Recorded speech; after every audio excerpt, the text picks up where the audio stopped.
Hey Viola Case players, I haven't really done too much of a rosin video for you, so let's take a minute here at the beginning. I think early on I showed you what I like to use. This is a Viola rosin made here in Austin, Texas, called Moxie rosin.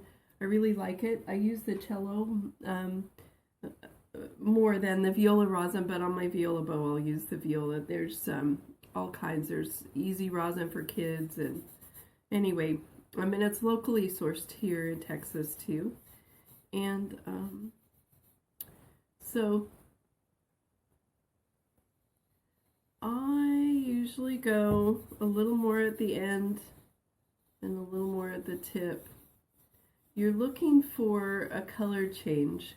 And usually, and this is a low powder that there's not, this is hypo, it's like it doesn't create my allergies to trigger because I'm pretty allergic to trees.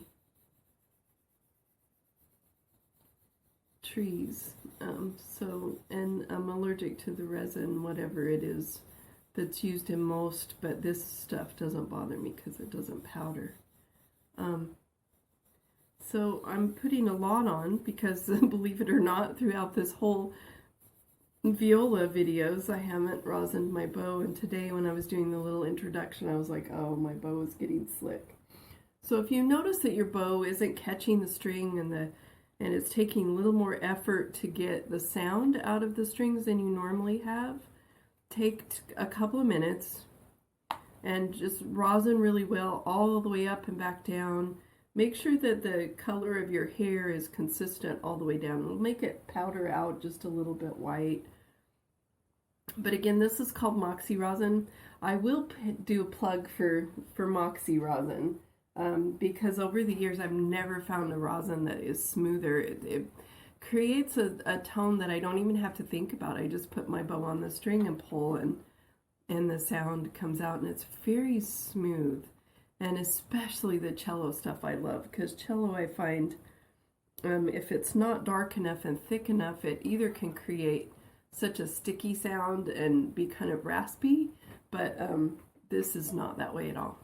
Anyway, I do plug that, but any kind of rosin that you have that at least will get your bow pulling a good tone is good. And then I tuned already today. It's a good idea not to leave your instrument in a place where sun might shine on it. Over here in the corner, sometimes I let my viola sit here, and we're in the winter now, so the sun is way on the south. And normally this window, the sun doesn't shine in, but I was gone for the weekend. And I came back today, which is Tuesday, and every peg on my viola had popped except for the A string. So I had to tune up everything. The trick was that as soon as I played the A and saw that it was sharp, I knew the other strings were gone. The other pegs had loosened. And sure enough, everything was loose but the A. So here's A and D.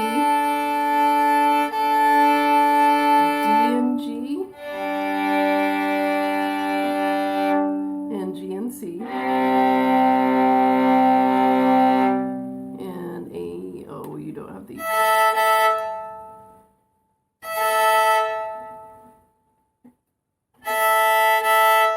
Okay, so on to page 17, time signatures.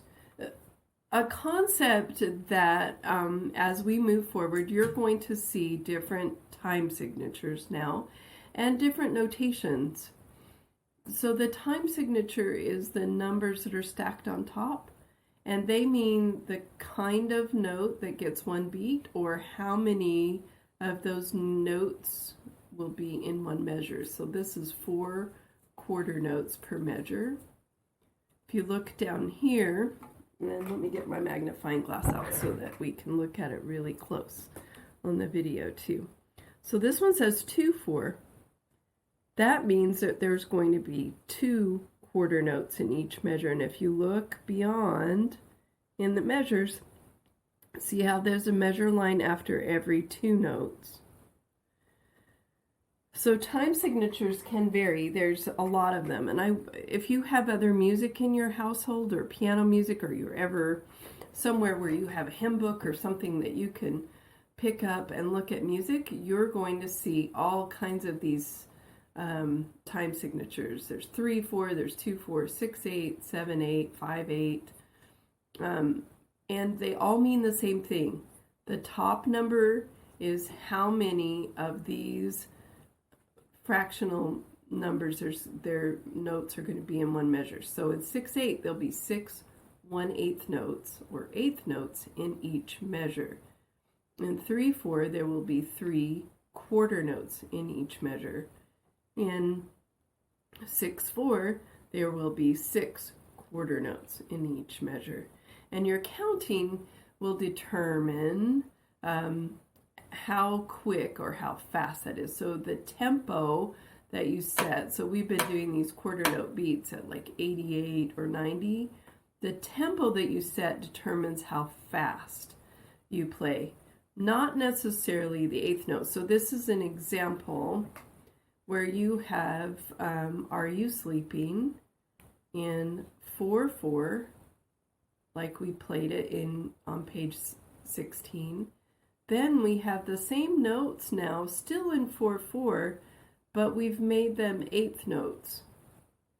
So you have bum, bum, bum, bum, ba, da, da, da, da, da, da, da, da, da. But the notation that we've used is eighth notes. That doesn't mean it has to be faster, because if we slow the beat down half, so if this is 88 and this is 44, then this and this will sound exactly the same. And it is also in 4/4 or common time. So you're going to still have 4 quarter notes in each measure. 1, 2, 3, 4. So time signatures relate to each other. We can also do Are You Sleeping in 2/4. So you go 1, 2, 1, 2, 1, 2, 1, 2. And then it lengthens out how many measures you have in each. So this is one measure. The same notes in 2/4 are 2 measures long. Composers will use different time signatures in order to set a different emphasis.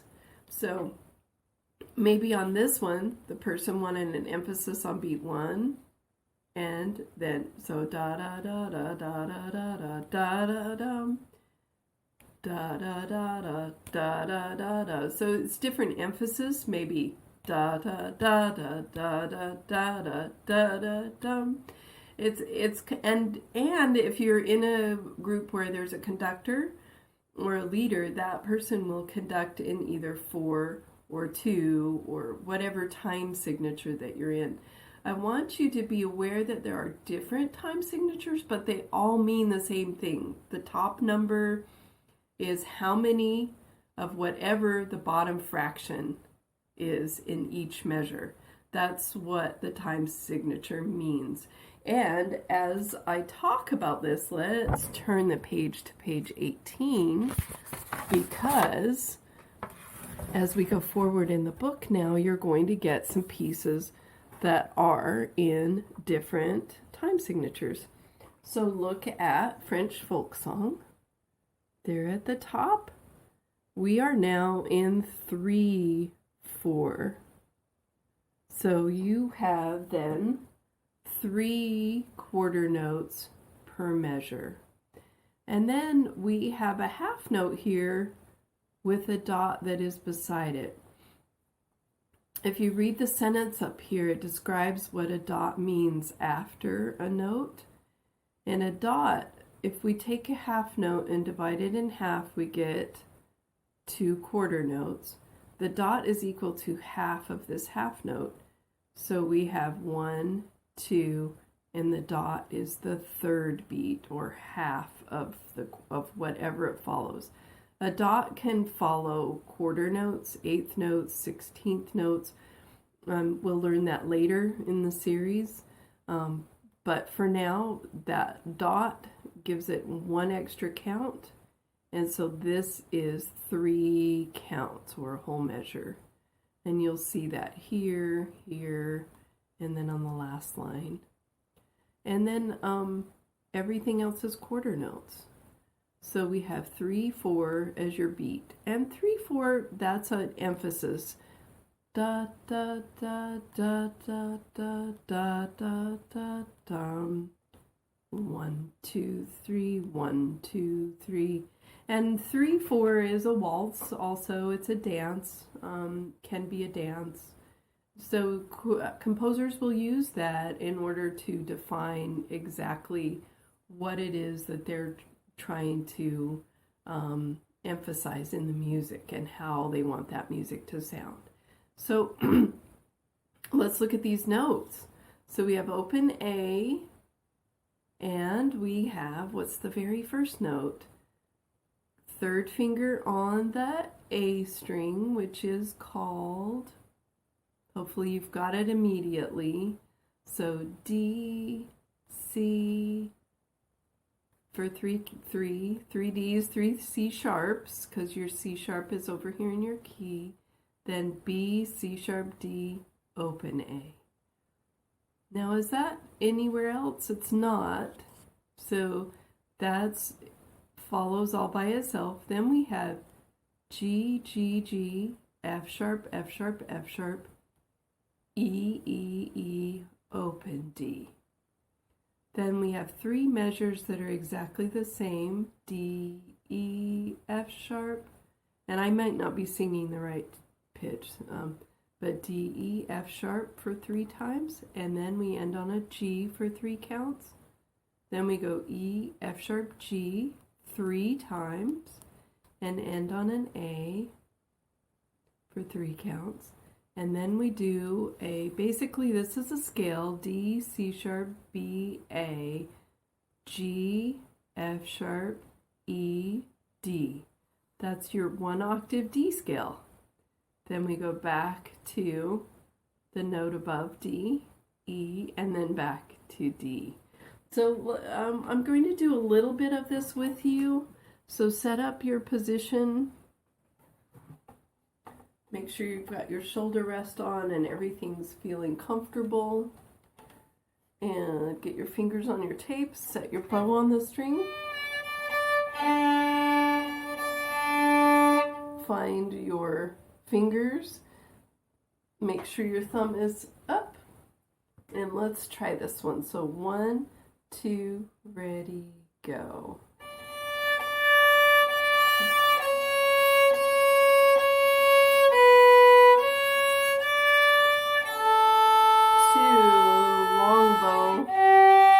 Then G, then F sharp, and E, and then open D, hold. Then the next 3 measures are all the same, D, and that repeats 3 times, and then you go to a G, 2, 3, so practice that on your own. Then the next measure is E, F sharp, G, and you repeat that 3 times and land on the A, 2, and then we do our D scale, D, C sharp, B, A, G, F sharp, and then E, D, E, and open D. And that is your French folk song. Should be fairly easy for you to kind of get that under your fingers. And then we'll do a done and dusted video with the duet. Now, let's go on down to Hickory Dickory Dock. So Hickory Dickory Dock has one of these changes in time signatures as well. See how it has 6 on top and 4 on the bottom?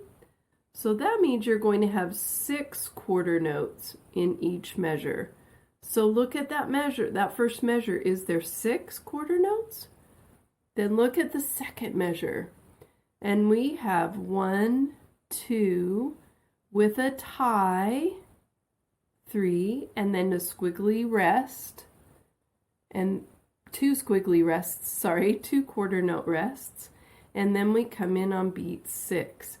So we have 1, 1, 2, tie to beat 3, so that's going to be held over, and then 1, 2, 3, rest, rest, 6, and then 1, 2, 3, 4, 5, 6, 1, 2, 3, 4, rest, rest, 6. And then it kind of goes to the end, but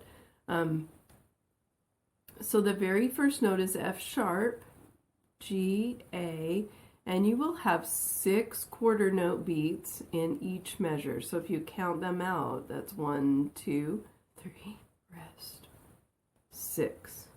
And when you get to those rests, leave your bow on the string and just go the other direction. So start on that F sharp, set up your position. So F sharp. So F sharp. 1,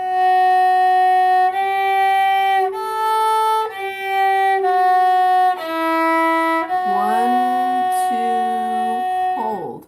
And I believe earlier in the book, I'm hoping this is true, that we learned about ties. When you see a line that goes between 2 notes that are the same, that's called a tie, and you just hold it through. You don't re-articulate this note. You just hold that as if that was 3 counts. Then we're going to go silent for 2 counts and then come in on beat 6. So again at measure 1, ready, go. 1, 2, 4, 5. 1, 2, 3, rest, rest. Now up bow. 1, 2, 4, 5, 6. 1, 2, 3, rest, rest. 6, 1, 2, 3. A.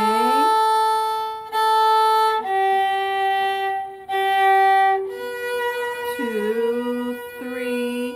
1, 2, 3. And then hold for 6 count. So you get to try your long bows on this one, and remember your ties. I apologize if I think the ties were introduced earlier in the book. If not, they're introduced right here. Then let's see. There's nothing else in this one other than we have 2 sharps again on both of these on this page. And then we'll do a done and dusted video. So enjoy your week practicing. Look through other music that you might have or other people have, and just look for time signatures. See if you can find something other than 4/4. Once you know that that exists, you'll find that it's like, wow, there's a lot of different kinds of music, and it creates a different way for composers to do music in a way that they want to have emphasized different, or it can just look different on the page. Have a great week, and I'll see you in the next video.